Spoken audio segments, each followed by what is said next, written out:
Welcome to the complete timeline of Tywin Lannister. Let's jump right in.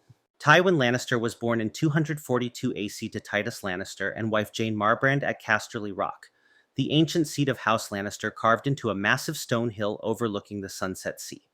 As the eldest son and heir, Tywin grew up surrounded by the grandeur and wealth that House Lannister had accumulated over centuries as the lords of the Westerlands. Tywin's mother, Jane, described as a gentle and kind woman, died when he was still young, leaving him and his siblings, Kevin, Jenna, Tyget, and Garyon, in the care of their increasingly ineffectual father. This early loss may have contributed to Tywin's stern and unyielding nature. While still a boy, Tywin witnessed the decline of his house's respect and power under his father's weak rule. Titus Lannister, known throughout the realm as the Laughing Lion and behind his back as the Toothless Lion, was a kind-hearted but weak-willed man. He sought to please everyone and lacked the firmness required to rule the proud and ambitious Westerlords. Titus freely gave out loans without expectation of repayment, allowed his bannermen to mock him openly at feasts, and forgave slights that demanded retribution according to the harsh code of Westerosi nobility. He even appointed unworthy men to important positions based solely on their ability to amuse him. After Lady Jane's death, Titus took a common-born mistress, a woman who had been a chandler's daughter before becoming a cook's widow. This woman assumed control of the household at Casterly Rock, wearing Jane's jewels and gowns and giving orders to the highborn servants. She used her influence over Titus to enhance her own position, accumulating wealth and dismissing any who opposed her. Young Tywin observed all this with cold fury, developing a deep-seated determination to restore House Lannister to its former glory and respect.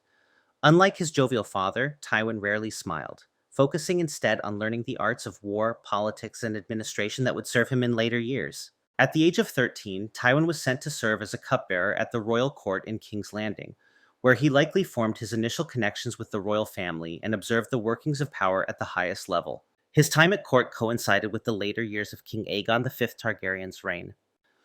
When Tywin was 16, the War of the Ninepenny Kings erupted. This conflict began when a band of ambitious sellswords and exiled Westerosi lords known as the Band of Nine conquered the Stepstones, a chain of islands between Westeros and Essos. King Jaehaerys II called his banners to put down this threat. Tywin answered the call, joining the royal forces alongside his brother Kevin and his friends Aerys Targaryen, the future king, and Steffon Baratheon. During the fighting on the Stepstones, Tywin distinguished himself greatly, showing tactical acumen and personal courage on the battlefield. He earned his knighthood for valor in combat, with some accounts suggesting he was knighted by Prince Aerys himself. The campaign forged strong bonds between Tywin, Aerys, and Steffon, three young men who would later play crucial roles in governing the Seven Kingdoms. It also gave Tywin valuable military experience and connections that would serve him well upon his return to the Westerlands. When Tywin returned from the War of the Ninepenny Kings, he found House Lannister's situation had deteriorated beyond what even he had feared. His father had allowed their vassals to run wild, and the proud name of Lannister had become a laughingstock throughout the Seven Kingdoms. The most egregious offenders were two powerful vassal houses, the Reynes of Castamere and the Tarbecks of Tarbeck Hall. Lord Roger Reyne and Lady Ellen Reyne, who had married into House Tarbeck after failing to secure a Lannister match, openly mocked Lord Tytos and borrowed enormous sums with no intention to repay. Their defiance went beyond financial matters. Lady Ellen, who had once fostered ambitions to marry Tytos himself before being wed to Walderin Tarbeck, took particular pleasure in undermining Lannister authority. The Reynes, meanwhile, were wealthy from their gold and silver mines and commanded a formidable military force, enough that some called Lord Roger the Red Lion of the West, implying equality with the Lannisters themselves. At official gatherings, these lords would make japes at Titus's expense, and the Lord of Casterly Rock would join in the laughter, seemingly oblivious to the disrespect shown. Some household knights and minor lords began wearing the badges of Rhaenys or Tarbeck rather than Lannister, sensing where the real power in the Westerlands lay. In 261 AC, Tywin, now a knight of 20 and hardened by war, took matters into his own hands. Without consulting his father, he sent ravens to all houses that owed debts to Casterly Rock, demanding immediate repayment. Those who could not pay were required to send hostages as a show of good faith. This unexpected firmness sent shockwaves through the Westerlands. Many smaller houses scrambled to comply, selling land or precious heirlooms to repay their debts rather than face Tywin's wrath. But the Reynes and Tarbecks responded with defiance. Lord Walderin Tarbeck rode to Casterly Rock, intending to confront Lord Tytos directly, believing he could charm or intimidate the older man as he had done so many times before. But it was Tywin who received him, and when Lord Tarbeck reacted with threats, Tywin had him thrown in a cell. Upon learning of her husband's imprisonment, Lady Ellen seized the initiative. She captured 3 Lannisters and demanded her husband's release, threatening harm to her hostages otherwise. Lord Tydos, weak-willed as ever and afraid for his young relatives, overruled Tywin and released Lord Tarbeck, apologizing profusely and even forgiving a portion of House Tarbeck's debt in what he claimed was a gesture of goodwill. Tywin, furious at this capitulation, bided his time. In his mind, the insult had escalated from mere financial defiance to direct challenge of Lannister power, and it could not stand. Several months later, without warning or declaration, Tywin called the banners of those houses still loyal to Casterly Rock and marched against Tarbeck Hall. The campaign was swift and merciless. Lord Walderan rode out to meet the Lannister force with his sons and knights, perhaps still believing he could negotiate as he had with Tydos. Instead, they were surrounded and quickly defeated. Walderan and his sons were beheaded on the spot, their heads then sent to Castle Rayne as a warning. Tywin's army then laid siege to Tarbeck Hall. Rather than wait them out, he commanded his men to use trebuchets to launch massive stones against the castle walls. After less than a day of bombardment, a section of the curtain wall collapsed, and Lannister forces poured into the breach. Lady Ellen attempted to flee with her youngest son through a postern gate, but was captured. The castle was put to the torch, and every member of House Tarbeck was put to the sword, including Lady Ellen, who was given the choice of the noose or the sword. She chose the former. Only one Tarbeck escaped, Lord Walderan's grandson by his first marriage, who was being fostered at Casterly Rock. With Tarbeck Hall a smoking ruins, Tywin immediately marched on Castamere, the ancient seat of House Rayne. Lord Roger and his brother Sir Reynard had been forewarned by the fate of the Tarbecks and had prepared for a siege, summoning their vassals and stocking provisions. Castamere was built above an extensive network of mines and tunnels, which the Raynes had converted into luxurious living quarters over the centuries. When Tywin's superior force arrived, the Raynes retreated into these tunnels, confident that the natural defenses of their stronghold would keep them safe. Roger Rayne led an attack the first night in an attempt to break the siege, hoping to kill Tywin himself, but was driven back with heavy losses.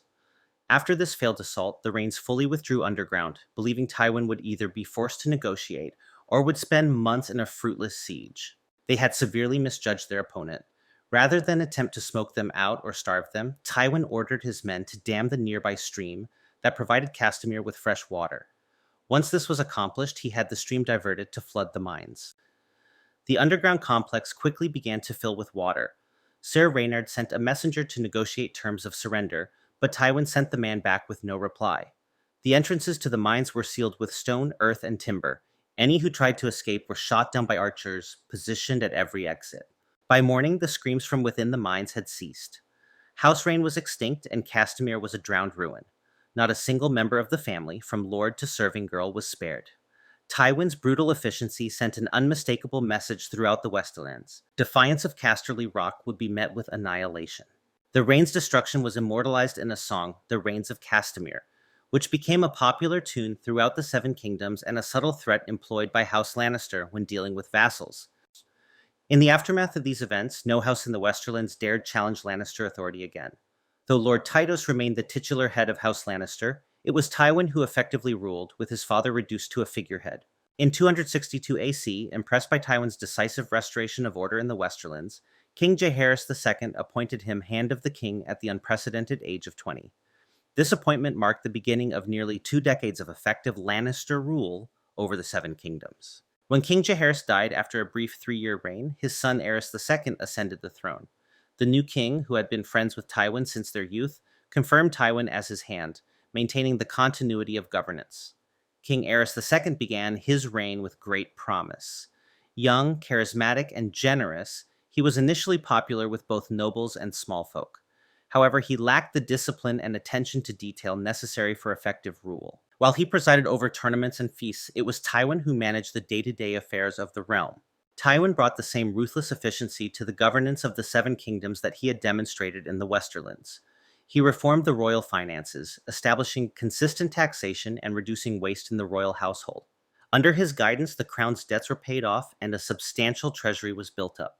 He also improved infrastructure throughout the realm, ordering repairs to the King's Road and other vital thoroughfares that had fallen into disrepair.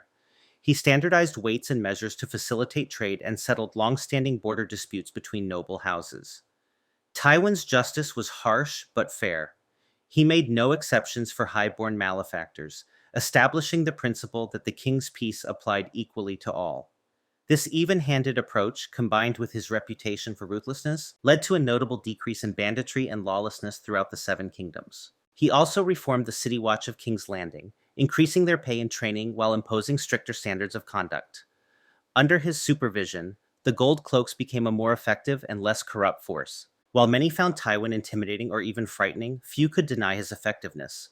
The realm prospered under his stewardship, with bountiful harvests, thriving trade, and a lengthy peace unmarred by major conflicts or rebellions. Throughout these years, Tywin maintained close connections with his family at Casterly Rock, where his brother Kevin served as his trusted deputy. He arranged advantageous marriages for his siblings, including wedding his sister Genna to Emmon Frey, a son of Lord Walder Frey. For all his political acumen and administrative skill, Tywin faced one persistent challenge that he could not overcome through force or intimidation: the increasingly erratic behavior of King Aerys II. In 263 AC, a year after becoming Hand of the King, Tywin married his first cousin Joanna Lannister in a lavish ceremony at the Great Sept of Baelor. Joanna was considered one of the great beauties of the Seven Kingdoms. Their marriage was a love match, rare among the high nobility of Westeros, where political considerations typically dictated marriage alliances. Tywin had loved Joanna since they were children at Casterly Rock, and by all accounts she returned his affection in full measure. Queen Rhaella Targaryen had taken Joanna as a lady-in-waiting, and she was a familiar presence at court in King's Landing. Some whispered that King Aerys himself had been enamored with Joanna's beauty, though whether he acted on such feelings remains a matter of conjecture. Whatever the truth, after the wedding, Joanna spent most of her time at Casterly Rock rather than at court, returning to King's Landing only for special occasions. The marriage of Tywin and Joanna was a partnership in the truest sense. While Tywin handled political matters, Joanna managed Casterly Rock and softened her husband's harsh edges with her wit and charm. She was said to be the only person who could make Tywin truly smile, and her counsel was one of the few he would consistently heed. In 266 AC, Joanna gave birth to twins named Cersei and Jaime. The birth was difficult but ultimately successful, and Tywin was reportedly overjoyed at the arrival of two healthy children. Tywin began grooming both children for their future roles from a young age. Jaime was trained in arms by the Master-at-Arms of Casterly Rock, while Cersei was educated in the feminine arts and the political maneuvering expected of a highborn lady. Both received instruction in history, heraldry, and the complex web of alliances that bound together the noble houses of Westeros. While Tywin was often absent in King's Landing performing his duties as Hand, he made regular visits to Casterly Rock to see his family. These visits became highlights in the lives of the twins, who competed for their father's attention and approval. Tragedy struck the Lannister household in 273 AC when Joanna died, giving birth to their third child, Tyrion. The infant was born with dwarfism and several physical deformities, including mismatched eyes and an oversized head. According to some accounts, Tywin, upon seeing the child, asked whether the infant had parts other than the head that were like a normal child. Joanna's death devastated Tywin. He had lost not only his beloved wife, but also his most trusted counselor, and the one person who could temper his harshness with compassion.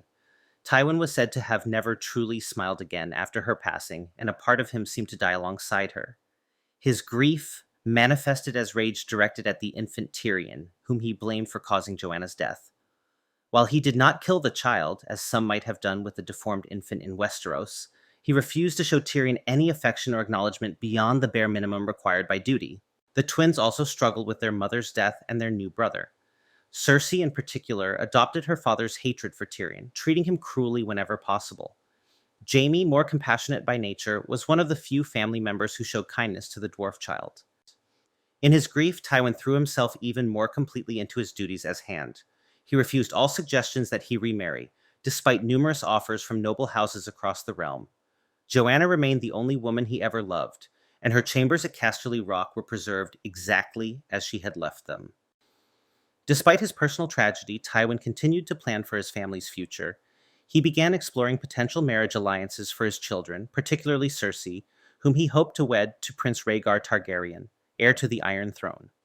Such a match would have cemented the Lannister position at court and potentially placed his grandchildren on the throne. As the years passed, the once friendly relationship between Tywin and King Aerys II deteriorated into a complex web of jealousy, suspicion, and spite. The seeds of this conflict were planted early in Aerys's reign but grew more visible and damaging over time. King Aerys initially depended heavily on Tywin's competence, giving his hand near complete autonomy in governing the realm. The arrangement worked well in the beginning. Aerys enjoyed the ceremonies and pleasures of kingship, while Tywin handled the more mundane but essential tasks of administration. However, as the prosperity of the realm increased under Tywin's stewardship, so did Aerys's resentment. The small folk and many lords began referring to Tywin as the true ruler of the Seven Kingdoms, suggesting that Aerys wore the crown but Tywin wielded the power. These whispers reached the king's ears and wounded his pride deeply. Aerys had always been proud and vain, but as the years passed, these traits intensified. He began to view Tywin's successes as personal affronts, designed to overshadow the king and diminish his importance in the eyes of the realm. The king's behavior became increasingly erratic. He would make sudden proclamations that contradicted established policies, only to forget them days later. He developed a fascination with wildfire and began to see conspiracies against him in every corner of the court. Despite the deteriorating relationship, Tywin remained effective as hand. He likely stayed in the position partly out of duty to the realm and partly because the power it afforded him helped advance House Lannister's interests. His family's traditional seat of Casterly Rock was governed capably in his absence by his brother Kevan. A particularly sore point in the relationship between king and hand was Aerys's inappropriate interest in Joanna Lannister. Even before her marriage to Tywin, rumors suggested that Aerys had taken certain liberties with Joanna. Whether these rumors had any substance is unclear, but they were widespread enough to cause discomfort. After Joanna's marriage to Tywin, Aerys's behavior at the wedding feast caused scandal when he drunkenly lamented the abolition of the Lord's right to the first night, suggesting that it was a great pity that he could not bed Joanna before Tywin. While Tywin showed no public reaction to this slight, those close to him reported cold fury in his eyes. Years later, at the anniversary tourney in King's Landing in 272 AC, Joanna brought the 6-year-old twins to court. Upon seeing her, Aerys asked her if nursing her children had ruined her breasts, a crude jape that embarrassed both Joanna and the court. Tywin attempted to resign his hand the next day, but Aerys refused to accept and subsequently doubled the customs duties on Lannister goods entering King's Landing, a petty revenge against Tywin for his attempt to leave. Following Joanna's death in childbirth the next year, Aerys's comment that the gods had made their judgment on the arrogant servant by taking his wife and leaving him with a stunted fool only deepened Tywin's hatred for the king. The tension reached a new height when Aerys refused Tywin's proposal to marry Princess Elia Martell to Jaime, claiming that Tywin's son was not worthy of a princess. Instead, Aerys suggested that young Cersei might be a suitable match for his younger son. An offer clearly designed to insult Tywin by implying his daughter was only good enough for a second son. The final breaking point came in 281 AC at the Great Tournament at Harrenhal. King Aerys, who had become increasingly reclusive and had not left the Red Keep for years, made a sudden appearance. During the tournament, he announced that he was appointing 16-year-old Jaime Lannister to the Kingsguard. This move was a masterful political strike against Tywin. By elevating Jaime to the Kingsguard, a lifelong position that required abandoning all claims to inheritance, Aerys stripped Tywin of his heir to Casterly Rock in one stroke. It forced him to recognize his hated youngest son, Tyrion, as his heir, or to remarry and attempt to father new children in his middle age. Tywin, realizing he had been outmaneuvered, resigned as Hand of the King immediately following the tournament. He took his daughter Cersei back to Casterly Rock, while Jaime remained in King's Landing to serve his new role in the Kingsguard. The rift between Tywin and Aerys was now complete and irreparable. For the first time in nearly 20 years, Tywin Lannister was no longer the second most powerful man in the Seven Kingdoms. However, his influence remained substantial, and he continued to expand Lannister power from his seat at Casterly Rock, biding his time and waiting for an opportunity to strike back at the king who had humiliated him. When Robert's rebellion erupted in 282 AC following the abduction of Lyanna Stark by Prince Rhaegar and the subsequent executions of Lord Stark and his heir Brandon, the realm was plunged into its greatest crisis since the Blackfyre rebellions. Lords throughout the Seven Kingdoms were forced to choose sides between the royal forces and the rebel alliance led by Robert Baratheon, Jon Arryn, and Eddard Stark. Tywin Lannister, however, made no such choice, at least not immediately. Despite urgent messages from both King Aerys and the rebels seeking the support of House Lannister's considerable military strength, Tywin maintained a calculated neutrality. He called his banners, assembling a large army at Casterly Rock, but made no move to join either side in the conflict. This decision puzzled many observers. Some attributed it to caution, waiting to see which side would prevail before committing. Others suggested it represented lingering loyalty to the Targaryen dynasty despite Tywin's personal animosity toward Aerys. Still, others speculated that Tywin was negotiating secretly with both sides, seeking the best possible terms for House Lannister's support. The truth likely incorporated elements of all these explanations. Tywin was, above all, a pragmatist who placed the interests and advancement of House Lannister above all other considerations.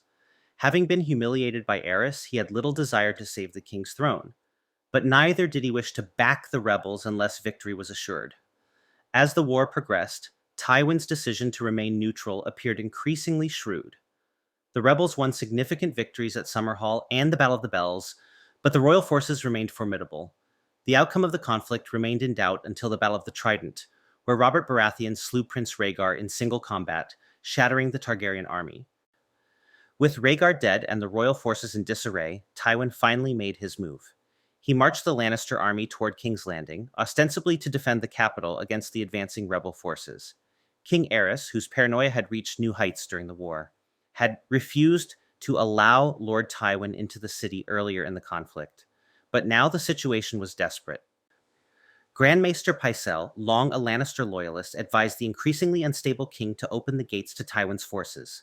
Lord Tywin is a true friend, Pycelle reportedly told Aerys. The king, who had previously named Tywin a traitor for his neutrality, now clutched at the slim hope of salvation and commanded that the gates be opened. What followed was one of the most controversial episodes of the rebellion, the sack of King's Landing. Lannister forces poured into the city, but instead of defending it as promised, they began systematically looting and killing. The City Watch, confused by the sudden turn of events, offered little resistance. Tywin had divided his forces, sending a contingent to secure the Red Keep and deal with the royal family. Sir Gregor Clegane and Sir Amory Lorch led this group, both known for their brutality and unquestioning loyalty to House Lannister. Inside the Red Keep, different dramas were unfolding simultaneously. Aerys, realizing he had been betrayed, commanded his pyromancer Rossart to ignite caches of wildfire placed throughout the city, a final act of madness intended to transform the capital into a massive funeral pyre that would burn them all.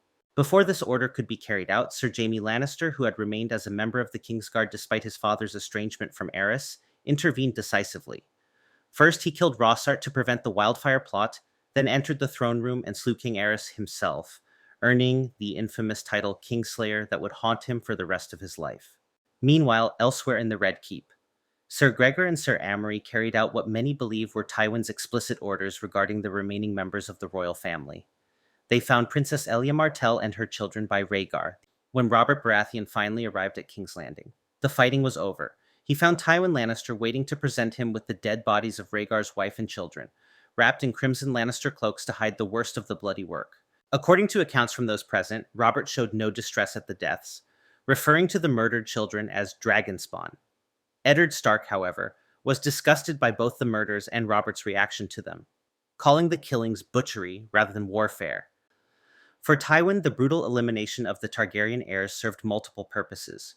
It demonstrated his newfound loyalty to Robert's cause, removed potential claimants to the throne who might have served as rallying points for Targaryen loyalists, and took revenge upon the royal house that had humiliated him. When questioned about the excessive brutality, Tywin reportedly shrugged and said, "It was necessary to prove our loyalty to the new regime." To further cement his position with the new dynasty, Tywin proposed a marriage between his daughter Cersei and the newly crowned King Robert I Baratheon. Despite some initial reluctance, Robert had been betrothed to Lyanna Stark, whose death was one of the precipitating factors of the rebellion. The political advantages of the match were too significant to ignore. With his daughter as queen and the Targaryens destroyed, Tywin had successfully navigated the perilous waters of rebellion and emerged with House Lannister's power and prestige greater than ever before. The cost in innocent blood had been high, but that was of little concern to the Lord of Casterly Rock, as he had demonstrated repeatedly throughout his life. Tywin Lannister would do whatever was necessary to advance his family's interests, no matter how brutal or morally questionable. Following Robert's ascension to the throne and the establishment of the Baratheon dynasty, Tywin Lannister returned to Casterly Rock to rule as its Lord and Warden of the West, though he no longer held official power in King's Landing. His influence remained substantial through his daughter's position and the crown's financial dependence on House Lannister. At Casterly Rock, Tywin ruled with the same iron efficiency that had characterized his tenure as Hand of the King. The Westerlands prospered under his leadership, with its mines producing gold and silver in abundance and its ports busy with trade. Tywin's return to his ancestral seat also allowed him to focus on the internal affairs of House Lannister. During this period, Tywin maintained a complex relationship with his children. Cersei, now Queen of the Seven Kingdoms, had achieved the exalted position he had long planned for her. Though her marriage to Robert was far from happy, the kings continued mourning for Lyanna Stark, and his notorious womanizing deeply wounded Cersei's pride, creating resentment that would fester over the years. Jaime remained in King's Landing as a member of the Kingsguard, stuck in a position that denied him his birthright due to Aerys's spite. Tywin never abandoned hope that his golden son would eventually be released from his vows and return to Casterly Rock as its rightful heir. He repeatedly petitioned King Robert to dismiss Jaime from the Kingsguard, but these requests were denied, partly due to Jaime's own refusal to be released from his sworn duties. Most problematic was Tywin's relationship with his youngest son, Tyrion. The dwarf had grown into a highly intelligent and politically astute young man, with many of the mental attributes that had made Tywin himself such an effective ruler. Yet Tywin could never see past Tyrion's physical deformities and the fact that his birth had caused Joanna's death. The tipping stone of their relationship came when Tyrion, at the age of 16, fell in love with a crofter's daughter named Tysha. After Tyrion and his brother Jaime rescued the girl from attackers on the road, Tyrion secretly married her, experiencing a brief period of happiness. Enraged that his son had married a common girl, Tywin orchestrated a cruel lesson. He had Jaime confess that Tysha was actually a prostitute he had hired to give Tyrion his first experience with a woman, and that the attack on the road had been staged. This was a lie, but Tyrion believed it. Tywin then had his guards take the girl and give her to each of them in turn, forcing Tyrion to watch. Each guard paid her a silver coin, but Tywin forced Tyrion to be the last, paying her with a gold coin because Lannisters are worth more. This traumatic experience left deep psychological scars on Tyrion and cemented his hatred for his father, though he continued to crave Tywin's approval on some level. Despite such personal cruelties, Tywin maintained House Lannister's position as the wealthiest and most powerful family in the Seven Kingdoms. He continued to invest in new mines when older ones began to fail, expanded the Lannister fleet at Lannisport, and made strategic marriages for his nieces, nephews, and cousins to strengthen alliances with other houses. Tywin also maintained meticulous control over his vassals. The houses that had once mocked his father now competed to curry favor with him. Lords from throughout the Westerlands made regular pilgrimages to Casterly Rock to seek his approval or judgment in disputes. His word became effectively law, with even King Robert rarely contradicting Tywin in matters concerning the Westerlands. The Greyjoy Rebellion in 289 AC provided an opportunity for House Lannister to demonstrate its military prowess again. When Balon Greyjoy declared himself King of the Iron Islands and began raiding the western coast, Tywin personally led the Lannister forces in repelling Ironborn attacks on Lannisport and Fair Isle. After Robert's forces crushed the rebellion, Tywin ordered the construction of new watchtowers along the coast to provide earlier warning of future Ironborn raids. In King's Landing, Queen Cersei gave birth to 3 golden-haired children, Joffrey, Marcella, and Tommen. Though rumors occasionally surfaced questioning their paternity, given their lack of resemblance to the dark-haired Robert, Tywin supported his daughter and grandchildren unquestioningly. He arranged for regular gifts to be sent to the children from Casterly Rock and occasionally visited the capital to check on their upbringing. Throughout these years, Tywin rarely smiled and never laughed. He worked tirelessly, often into the night, maintaining correspondence with allies and informants throughout the Seven Kingdoms.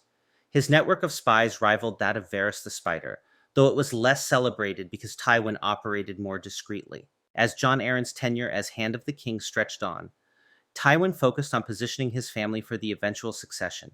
He maintained cordial if cool relations with the Baratheons of Storm's End and the Tyrells of Highgarden, recognizing that these powerful houses would be crucial in any future power struggle. He was particularly concerned with the influence of House Stark, whose close relationship with King Robert through Eddard Stark represented a potential threat to Lannister power. When Jon Arryn died suddenly in 298 AC and King Robert journeyed north to ask Eddard Stark to become the new Hand, Tywin recognized the potential danger to his family's interests. A Stark Hand would likely investigate matters that the Lannisters preferred to keep hidden.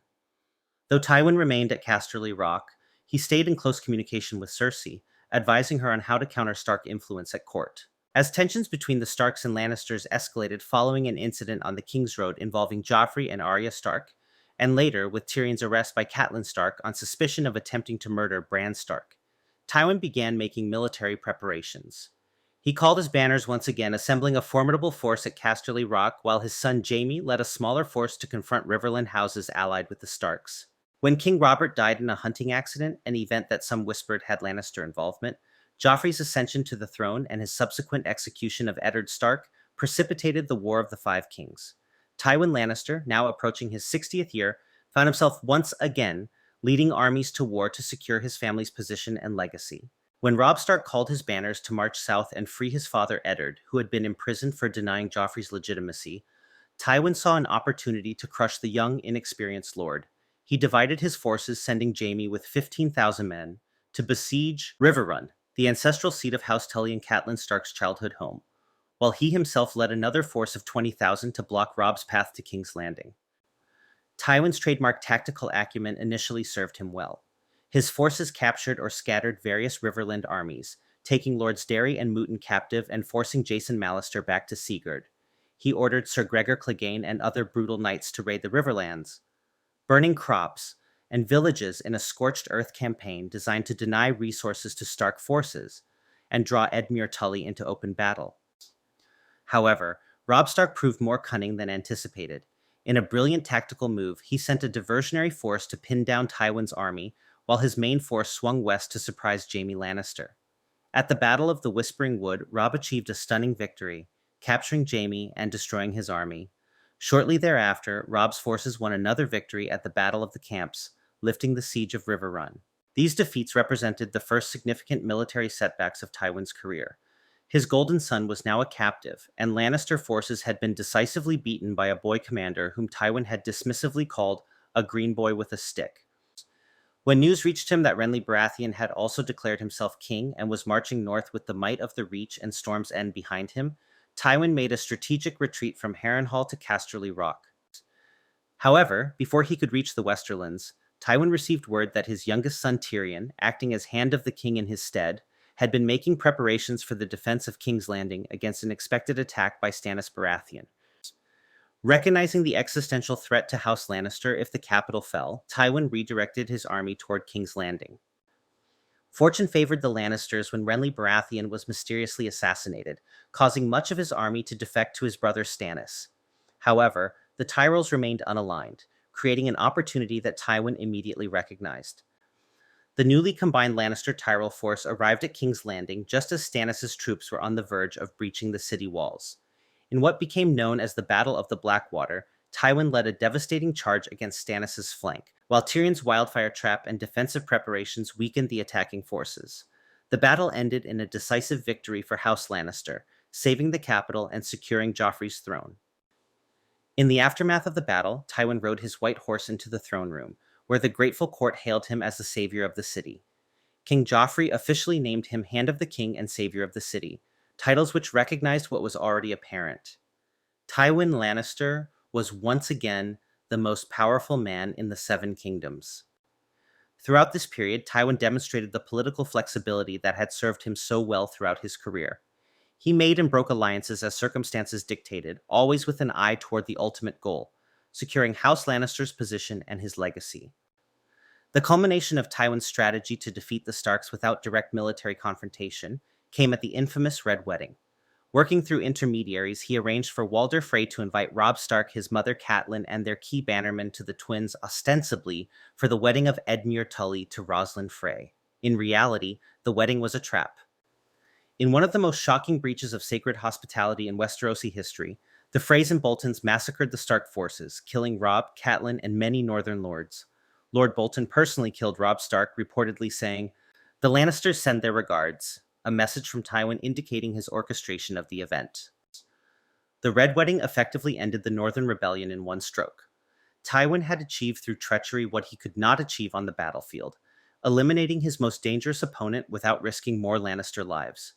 When questioned about the dishonorable nature of the Red Wedding, Tywin dismissively asked, "Explain to me why it is more noble to kill 10,000 men in battle than a dozen at dinner." With the Starks defeated, Stannis' forces scattered after the Blackwater, and the Greyjoys isolated on their islands, Tywin had successfully navigated House Lannister through the most dangerous crisis it had faced since his own youth. The costs had been high. Jaime had lost his sword hand during his captivity, the Riverlands were devastated, and the Lannister reputation for treachery was cemented. But House Lannister stood triumphant, with Tywin's grandson on the Iron Throne and Tywin himself as the power behind it. With the most pressing military threats eliminated, his first priority was consolidating the gains made during the war. He arranged for his son Tyrion, who had performed admirably as acting hand during his absence, to serve as Master of Coin on the small council. He appointed his brother Kevan as Master of Laws and filled other council positions with reliable allies. The Riverlands, devastated by war, were placed under the nominal authority of Peter Baelish, who was named Lord of Harrenhal and Lord Paramount of the Trident. In reality, Tywin maintained direct control over the region through Lannister military governors. Tywin also took steps to neutralize the threat posed by the surviving Starks. He arranged a marriage between the presumed Stark heir, Sansa, and his son Tyrion, giving House Lannister a claim to Winterfell. Tywin's administration was characterized by the same efficiency that had marked his previous tenure as Hand. He restored order to the city, implemented tax reforms to address the crown's mounting debts, and began rebuilding the royal fleet, which had been largely destroyed during the Battle of the Blackwater. Family matters, however, proved more challenging than statecraft. King Joffrey had developed into a cruel and impulsive ruler who reminded many at court of Aerys Targaryen in his worst moments. Even Tywin had difficulty controlling his grandson's sadistic tendencies, though he attempted to isolate the young king from actual governance. The simmering tensions within the family temporarily receded during the royal wedding between Joffrey and Margaery, a lavish affair that demonstrated the renewed prosperity and power of the regime. However, the celebration turned to chaos when King Joffrey collapsed and died after drinking poisoned wine during the wedding feast. In the immediate aftermath of Joffrey's death, Cersei accused Tyrion of poisoning the king. Tywin immediately ordered Tyrion's arrest and arranged for a trial, appointing himself as one of the judges. The trial was a farce, with witness after witness providing damning but circumstantial evidence against Tyrion. Tywin had already decided on his youngest son's guilt, perhaps seeing an opportunity to finally rid himself of the son he had always resented, while simultaneously appeasing others at court who demanded justice for Joffrey. When Tyrion demanded a trial by combat, Tywin arranged for Sir Gregor Clegane the Mountain to serve as the crown's champion. He did this knowing that Prince Oberyn Martell, who harbored a deep grudge against Clegane for the rape and murder of his sister Elia during the sack of King's Landing, would likely volunteer as Tyrion's champion. The trial by combat ended in tragedy when Oberyn, after nearly defeating the Mountain, was himself killed in a gruesome manner. Tyrion was declared guilty, and Tywin sentenced him to death. In these final weeks of his life, Tywin worked tirelessly to shape the reign of the new king, Tommen, a much more pliable child than Joffrey had been. He arranged for Margaery to wed Tommen, maintaining the crucial Tyrell alliance, and began training the young king in the arts of governance, hoping to mold him into a ruler who would continue the Lannister legacy. Tywin also took steps to address the mounting crown debt to the Iron Bank of Braavos, recognizing that financial stability was essential for long-term political stability. He initiated negotiations to reschedule payments and sought new sources of revenue to replenish the treasury. On the foreign policy front, Tywin monitored developments across the Narrow Sea, where reports indicated that Daenerys Targaryen had hatched 3 dragons and was building a power base in Slaver's Bay. Though he publicly dismissed her as a distant threat, he quietly began preparing contingency plans should she turn her attention to Westeros. What Tywin could not prepare for, however, was the enemy within his own family. On the night before Tyrion's scheduled execution, Jaime freed his brother from the Black Cells. Instead of immediately fleeing the city, Tyrion made a fateful detour to the Tower of the Hand. Upon entering his father's chambers, Tyrion discovered his former lover Shae in Tywin's bed. This revelation, that his father had taken his son's lover for himself, was the final betrayal for Tyrion. After strangling Shae, Tyrion confronted his father in the Privy Chamber. Their final conversation revealed the depths of Tywin's hypocrisy and the fractured relationship between father and son. When Tyrion demanded the truth about Tysha, the crofter's daughter he had briefly married in his youth, Tywin dismissively referred to her as a whore, despite knowing that she had been an innocent girl genuinely in love with Tyrion, not the prostitute that Jaime had been forced to claim she was. These callous words sealed Tywin's fate. Tyrion shot his father with a crossbow, striking him in the bowels. Tywin Lannister, one of the most powerful men in the history of the Seven Kingdoms, died ignominiously in a privy, killed by the son he had spent a lifetime despising. The legacy Tywin sought to secure, a thousand-year dynasty of Lannisters ruling from the Iron Throne, began crumbling almost immediately after his death. The Lannister name, which Tywin had worked so tirelessly to elevate, would become associated with treachery, cruelty, and ultimate failure. In the end, Tywin Lannister's life embodied the central irony captured in his house's words, "Hear me roar." For all his terrifying power and influence, for all his roaring, he was ultimately brought down not by external enemies, but by the son he had roared at and belittled throughout his life. The lion fell not to stags, wolves, or dragons, but to the smallest lion in his own pride. If you enjoyed today's video, please like and subscribe for more.